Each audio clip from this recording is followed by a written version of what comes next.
പ്രതിപക്ഷ നേതാവ് രാഹുൽ ഗാന്ധിയുടെ പ്രതിച്ഛായയും ജനകീയതയും ദിവസം പ്രതി വർദ്ധിച്ചുകൊണ്ടിരിക്കുകയാണ്. ഇന്ന് ദേശീയ രാഷ്ട്രീയത്തിലെ ഏറ്റവും വലിയ ഹീറോ ആരാണെന്ന് ചോദിച്ചാൽ സംശയം കൂടാതെ പറയാവുന്ന ഒരു ഉത്തരമേ ഉള്ളൂ: രാഹുൽ ഗാന്ധി. 7 സംസ്ഥാനങ്ങളിലായി 13 നിയമസഭാ മണ്ഡലങ്ങളിലേക്ക് കഴിഞ്ഞ ദിവസം നടന്ന ഉപതെരഞ്ഞെടുപ്പിൽ 13-ൽ 10 സീറ്റും നേടിയ ഇന്ത്യ സഖ്യത്തിൻ്റെ നായകൻ. അതുപോലെ തന്നെ ഈ നൂറ്റാണ്ടിലെ രാജകീയ വിവാഹം എന്ന് വിശേഷിപ്പിക്കാവുന്ന അംബാനി കല്യാണത്തിൽ നിന്ന് വിട്ടുനിന്ന രാഹുൽ ഗാന്ധി. ബോംബെയിലെ ബാന്ദ്ര കുർള കോംപ്ലക്സിലുള്ള ജിയോ വേൾഡ് സെന്ററിൽ മുകേഷ് അംബാനിയുടെ മകൻ അനന്ത് അംബാനിയും രാധിക മർച്ചന്റും തമ്മിലുള്ള രാജകീയ പരിണയം നടക്കുമ്പോൾ നമ്മുടെ രാഹുൽ ഗാന്ധി ഡൽഹിയിലെ ഒരു സാധാരണ റെസ്റ്റോറൻറ്റിൽ അദ്ദേഹത്തിൻ്റെ സുഹൃത്തുക്കൾക്കൊപ്പം ഭക്ഷണം കഴിക്കുകയായിരുന്നു. മുകേഷ് അംബാനി അദ്ദേഹത്തെ വീട്ടിൽ ചെന്ന് ക്ഷണിച്ചതാണ്.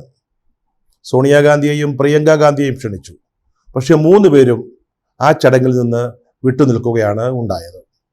13 നിയമസഭാ മണ്ഡലങ്ങളിൽ നടന്ന ഉപതെരഞ്ഞെടുപ്പ് അത് ഒരു വെറും ബൈ ഇലക്ഷൻ ആയിരുന്നില്ല. വാസ്തവത്തിൽ വളരെയേറെ രാഷ്ട്രീയ പ്രാധാന്യമുള്ള തെരഞ്ഞെടുപ്പുകളാണ് കഴിഞ്ഞ ദിവസം, അതിൻ്റെ ഫലങ്ങൾ കഴിഞ്ഞ ദിവസമാണ് വന്നത്. ഹിമാചൽ പ്രദേശിലെ കോൺഗ്രസ് സർക്കാരിനെ അട്ടിമറിക്കാനുള്ള BJPയുടെ ശ്രമത്തെ പരാജയപ്പെടുത്തിയ തെരഞ്ഞെടുപ്പ് കൂടിയായിരുന്നു അത്. അതിനപ്പുറത്തേക്ക് ചിന്തിക്കുമ്പോൾ കഴിഞ്ഞ ലോക്സഭാ തെരഞ്ഞെടുപ്പിൽ ശ്രീരാമക്ഷേത്രം സ്ഥിതി ചെയ്യുന്ന അയോധ്യ അടങ്ങുന്ന ഫൈസാബാദ് മണ്ഡലം, ലോക്സഭാ മണ്ഡലം ഇന്ത്യ സഖ്യം വിജയിച്ചു, തിരിച്ചുപിടിച്ചു, BJPയിൽ നിന്ന് തിരിച്ചുപിടിച്ചു. അതുപോലെ തന്നെ ഈ ഉപതെരഞ്ഞെടുപ്പിൽ ഉത്തരാഖണ്ഡിലെ ഒരു വളരെ പ്രധാനപ്പെട്ട ഹിന്ദു തീർത്ഥാടന കേന്ദ്രമായ ബദ്രിനാഥിൽ കോൺഗ്രസ് സ്ഥാനാർത്ഥി വിജയിച്ചു. ഇനി ഇന്ത്യ മുന്നണിയുടെ വിജയരഥം തൊട്ടടുത്ത മണ്ഡലമായ കേദാർനാഥിലേക്ക് കടക്കുമോ എന്നാണ് ഇന്ത്യ ഇപ്പോൾ ഉറ്റുനോക്കുന്നത്. ബദ്രിനാഥ് ഇന്ത്യയിലെ പ്രധാനപ്പെട്ട ഒരു വൈഷ്ണവ ക്ഷേത്രമാണെങ്കിൽ ശിവഭഗവാന്റെ ഇരിപ്പിടമാണ് കേദാർനാഥിലെ ക്ഷേത്രം. ഇന്ത്യയിലെ തീവ്ര ഹിന്ദുത്വ ചിന്തയുടെ പ്രധാന പീഠങ്ങളിലൊന്നാണ് ഉത്തരാഖണ്ഡ്. ഇന്ത്യയിൽ ആദ്യമായിട്ട് ഏകീകൃത സിവിൽ കോഡ്, അതിനുള്ള ബില്ല് അവതരിപ്പിച്ച് പാസ്സാക്കിയ സംസ്ഥാനമാണ് ഉത്തരാഖണ്ഡ്. BJP ആണ് അവിടെ ഭരിക്കുന്നത്. അതുപോലെ തന്നെ നമുക്ക് ഓർമ്മയുണ്ടാവും, ജയ് ശ്രീറാം വിളികൾക്കിടയിലാണ് അവിടെ ഏകീകൃത സിവിൽ കോഡ് നിയമമാക്കാനുള്ള ബില്ല് അവതരിപ്പിച്ച് പാസ്സാക്കിയത്. ഇന്ത്യയിലെ ഏറ്റവും പ്രധാനപ്പെട്ട ഹൈന്ദവ തീർത്ഥാടന കേന്ദ്രങ്ങളിൽ ഒന്നാണ് ബദ്രിനാഥ്. വിഷ്ണു ഭഗവാന് സമർപ്പിക്കപ്പെട്ട 108 ദിവ്യ ദേശങ്ങളിൽ ഒന്നായിട്ടാണ് ബദ്രിനാഥിനെ കണക്കാക്കുന്നത്. അവിടെ കോൺഗ്രസ് MLA ആണ് ജയിച്ചിരുന്നത്. പക്ഷേ ബദ്രിനാഥ് പിടിച്ചെടുക്കണമെന്ന ഉത്കടമായ ആഗ്രഹമുണ്ടായതിനെ തുടർന്ന് BJP എന്താണ് ചെയ്തതെന്നറിയാമോ? അവിടുത്തെ കോൺഗ്രസ് MLA ആയ രാജേന്ദ്ര സിംഗ് ഭണ്ഡാരിയെ നിർബന്ധിച്ച് രാജിവെപ്പിച്ചു. പ്രലോഭനം കൊണ്ടാവാം, അല്ലെങ്കിൽ ഭീഷണി കൊണ്ടാവാം. രാജേന്ദ്ര സിംഗ് ഭണ്ഡാരി രാജിവെച്ചിട്ട് BJPയിൽ ചേർന്നു. അങ്ങനെയാണ് അവിടെ ഒരു ഉപതെരഞ്ഞെടുപ്പിനുള്ള അവസരം ഉണ്ടായത്. ഉപതെരഞ്ഞെടുപ്പിൽ രാജേന്ദ്ര സിംഗിനെ തന്നെയാണ് BJP സ്ഥാനാർത്ഥിയായിട്ട് നിർത്തിയത്. പക്ഷേ അവിടെ കോൺഗ്രസ് സ്ഥാനാർത്ഥിയായ ലഖ്പത് സിംഗ് ഭുട്ടോളയാണ് ഇത്തവണ ജയിച്ചത്. ഇത് വളരെ നിർണായകമായ ഒരു തെരഞ്ഞെടുപ്പ് ഫലമാണ്. അതായത് രാമക്ഷേത്രം ഇരിക്കുന്ന സ്ഥലം ഇന്ത്യ സഖ്യത്തിനോടൊപ്പം നിന്നു. അതുപോലെ തന്നെ ബദ്രിനാഥും ഇപ്പോൾ വീണ്ടും കോൺഗ്രസിനൊപ്പം നിൽക്കുന്നു എന്ന ഒരു രാഷ്ട്രീയ പ്രാധാന്യം ഇതിന് തീർച്ചയായിട്ടും ഉണ്ട്. ഇതിനെപ്പറ്റി കോൺഗ്രസ് നേതാവായ മണിക്റാം ടാഗോർ പറഞ്ഞ വാക്കുകൾ വളരെ അർത്ഥവത്താണ്. അയോധ്യയിൽ അല്ലെങ്കിൽ ഫൈസാബാദിൽ വെറുപ്പും വിദ്വേഷവും സ്നേഹത്തിൻ്റെ മുമ്പിൽ പരാജയപ്പെട്ടു. ഇവിടെ ബദ്രിനാഥിൽ ഇതാ സ്നേഹം വെറുപ്പിനെയും വിദ്വേഷത്തെയും കീഴടക്കിയിരിക്കുന്നു. ബദ്രിനാഥിന് വേറെയും ചില പ്രത്യേകതകളുണ്ട്. 4 പ്രധാന ഹൈന്ദവ തീർത്ഥാടന കേന്ദ്രങ്ങളെ ബന്ധിപ്പിക്കുന്ന ചാർധാം യാത്രയിൽപ്പെട്ട, അതിൽ ഉൾപ്പെട്ടിരിക്കുന്ന ഒരു കേന്ദ്രമാണ് ബദ്രിനാഥ്. ബദ്രിനാഥിനെ കൂടാതെ പുരി, ദ്വാരക, രാമേശ്വരം എന്നീ 3 കേന്ദ്രങ്ങളാണ് ഈ സർക്യൂട്ടിൽ പെടുന്നത്. ബദരിക്ക് കേരളവുമായും അഭേദ്യമായ ഒരു ബന്ധമുണ്ട്. ശ്രീ ശങ്കരാചാര്യർ സ്ഥാപിച്ചതാണ് ഈ ക്ഷേത്രം. പരമ്പരാഗതമായി അവിടുത്തെ റാവൽജിമാർ, അവിടെ പ്രധാന പുരോഹിതനെ അങ്ങനെയാണ് വിളിക്കുന്നത്, അവർ മലയാളി ബ്രാഹ്മണ കുടുംബങ്ങളിൽ നിന്നുള്ള ആളുകളായിരിക്കും. അതായത് കേരളത്തിൽ നിന്നുള്ള നമ്പൂതിരി കുടുംബങ്ങളിൽ നിന്നുള്ള ആളുകളാണ് ഇവിടെ പ്രധാന ആചാര്യന്മാരായി അല്ലെങ്കിൽ റാവൽജിമാരായി വരുന്നത്. ഈ കഴിഞ്ഞ ദിവസമാണ് അവിടെ കണ്ണൂർ സ്വദേശിയായ അമർനാഥ് നമ്പൂതിരി പുതിയ റാവൽജിയായിട്ട് ചുമതലയേറ്റത്. കണ്ണൂരിലെ ചെറുതാഴം കുളപ്പുറത്ത് വാരണക്കൂട്ടില്ലത്തെയാണ് ഈ പുതിയ റാവൽജി. നേരത്തെ അവിടെ റാവൽജിയായി പ്രവർത്തിച്ചിരുന്ന ആളും കണ്ണൂർ സ്വദേശിയായിരുന്നു. അദ്ദേഹം സ്ഥാനമൊഴിഞ്ഞപ്പോഴാണ് അമർനാഥ് ഇപ്പോൾ ആ പുതിയ പദവിയിലേക്ക് വന്നിരിക്കുന്നത്. തൊട്ടടുത്ത കേദാർനാഥ് മണ്ഡലത്തിലും ഇപ്പോൾ ഒഴിവുണ്ടായിരിക്കുകയാണ്. അവിടെ BJPയുടെ MLA ആയിരുന്ന ശൈലാറാണി റാവത്ത് 2-3 ദിവസങ്ങൾക്ക് മുമ്പ് ഡെറാഡൂണിൽ വെച്ച് അന്തരിച്ചു. അതുകൊണ്ട് സ്വാഭാവികമായിട്ടും അവിടെ ഒരു ഉപതെരഞ്ഞെടുപ്പ് ഉടനെ സംഭവിക്കും.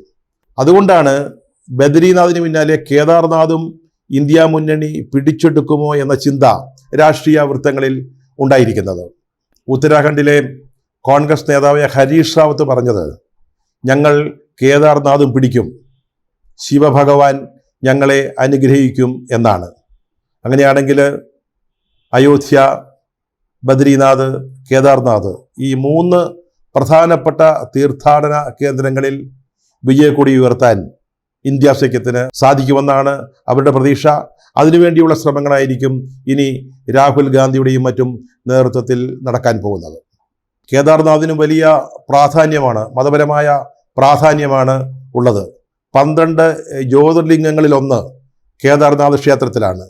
ചോട്ടാ ചാർധാം എന്ന് പറയുന്ന 4 തീർത്ഥാടന കേന്ദ്രങ്ങൾ, ഗംഗോത്രി, യമുനോത്രി, ബദ്രീനാഥ്, ഒപ്പം കേദാർനാഥ്, ഈ 4 തീർത്ഥാടന കേന്ദ്രങ്ങളാണ് ചോട്ടാ ചാർധാം എന്ന പേരിൽ അറിയപ്പെടുന്നത്. സുഖ്വീന്ദർ സിംഗ് സുഖുവിൻ്റെ നേതൃത്വത്തിലുള്ള ഹിമാചൽ പ്രദേശിലെ കോൺഗ്രസ് സർക്കാരിൻ്റെ നിലനിൽപ്പ് തന്നെ ഈ ഉപതെരഞ്ഞെടുപ്പിനെ ആശ്രയിച്ചാണ് ഇരുന്നത്.